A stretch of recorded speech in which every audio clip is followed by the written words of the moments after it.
तो लीजिए सुनिए रोशन विश्वकर्मा के मधुर आवाज में ये प्यारा गीत।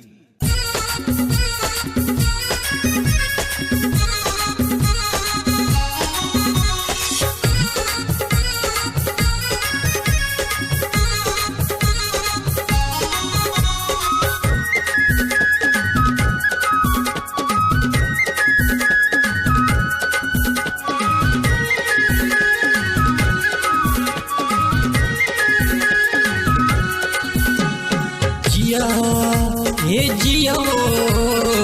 मोला बना ले पिया राजा ई मोरी राजा रे तोला बना हूँ पिया मोला बना ले पिया मोला बना ले पिया तोला बना हूँ पिया रे तोला बना हूँ पिया जिया हे जिया मोला बना ले पिया राजा ई मोरी राजा रे तोला बना हूँ पिया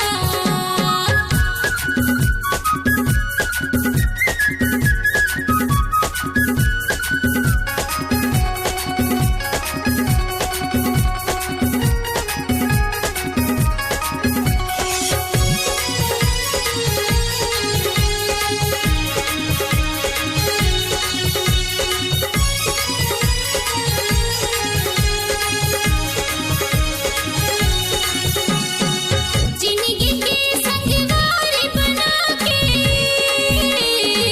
छोड़ बिझन रे प्रीत लगा के जिंदगी भर तोला छोड़ नहीं हो कहीं होवे मैं तोड़ नहीं हो जिंदगी के संगवारी बना के छोड़ बिझन रे प्रीत लगा के जिंदगी भर तोला छोड़ नहीं हो कहीं होवे मैं तोड़ नहीं हो राजा ई मोरी राजा रे तोला बना हूँ पिया जिया ये जिया मोला बना ले पिया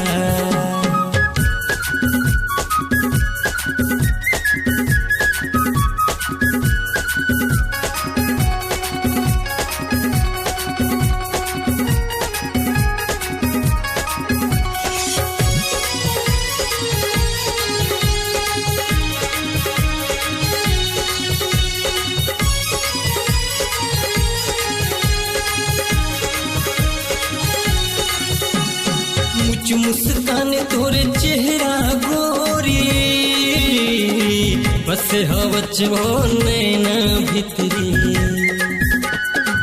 तोरी माया में हो गई दीवानी कहत तोला बना ले न रानी मुझ मुस्कान तोरे चेहरा गोरी बस हवच वो नैना भितरी तोरी माया में हो गई दीवानी कहत तोला बना ले न रानी जिया ये जिया मोला बना ले पिया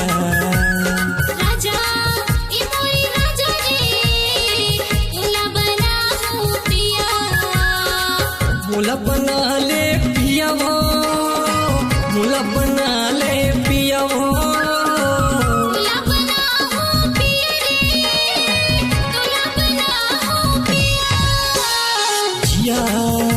ये जिया मोला बना ले पिया राजा ई मोरी राजा रे तोला बना हूँ पिया जिया ये जिया मोला बना ले पिया।